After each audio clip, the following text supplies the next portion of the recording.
Welcome সবাইকে। আশা করি প্রত্যেকেই ভালো আছো। আবারও এসে গেছি একটা নতুন ভিডিও নিয়ে। আজকে আমরা জানবো বাক্যের কয়টা খণ্ড রয়েছে, সেই খণ্ড নিয়েই আমার এই আজকের ক্লাস। আশা করি প্রত্যেকে ভিডিওটা শেষ অবধি দেখবে এবং এই বিষয়ের আরো একটা স্পষ্ট ধারণা অবশ্যই তোমাদের এই ভিডিওর মাধ্যমে আমি দিয়ে যাব। চলো পড়ানোর বিষয় একদম চলে যায়। বাক্যের খণ্ড সম্পর্কে।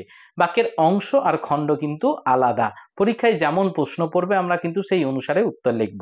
বাক্যের কয়টা খণ্ড না ক্লাস 10-এ তোমাদের খণ্ড 3টে রয়েছে। বাক্যের 3টে খণ্ড কি কি? একটা হচ্ছে বিশেষ্য খণ্ড, সেকেন্ড হচ্ছে ক্রিয়া বিশেষণ খণ্ড এবং থার্ড হচ্ছে ক্রিয়া খণ্ড। তার মানে বাক্যের 3টা খণ্ড। বিশেষ্য খণ্ড কি?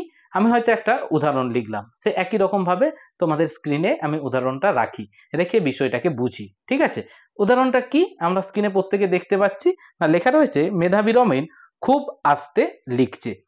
তার মানে এই বাক্যটায় কয়টা খণ্ড বা কটা পাঠ আছে আমরা আগে ভেবে নিই। একটা পাঠ প্রত্যেকেই বুঝতে পারছি, মেধাবী রমেন। দ্বিতীয় পাঠ খুব আস্তে, আর একটা হচ্ছে লিখছে। এই যে রমেন যেটা বাক্যের হচ্ছে উদ্দেশ্য পদ, এই যে এই উদ্দেশ্য বা বিশেষ্য যেটা, সেটাকে কেন্দ্র করে যে খণ্ডটা গড়ে উঠেছে অর্থাৎ মেধাবী রমেন, এটা হচ্ছে বিশেষ্য খণ্ড। তার মানে বিশেষ্য পদকে কেন্দ্র করে বাক্যে যে খণ্ডটা গড়ে ওঠে তাকে বলা হয় বিশেষ্য খণ্ড। লিখছে এটা ক্রিয়া, আমরা প্রত্যেকেই জানি, আর ক্রিয়ার আগে বসেছে খুব আস্তে। এই যে খুব আস্তে এই অংশটা কি করছে? ক্রিয়াপদটাকে বিশেষিত করছে। তার মানে এটা ক্রিয়া বিশেষণ। যেহেতু আমরা বাক্যকে খণ্ড হিসাবে কল্পনা করে নিয়েছি, তাই এই তৃতীয় দেখছি লিখছে, এই লিখছেটাকে আমরা শুধু বলবো ক্রিয়াখণ্ড।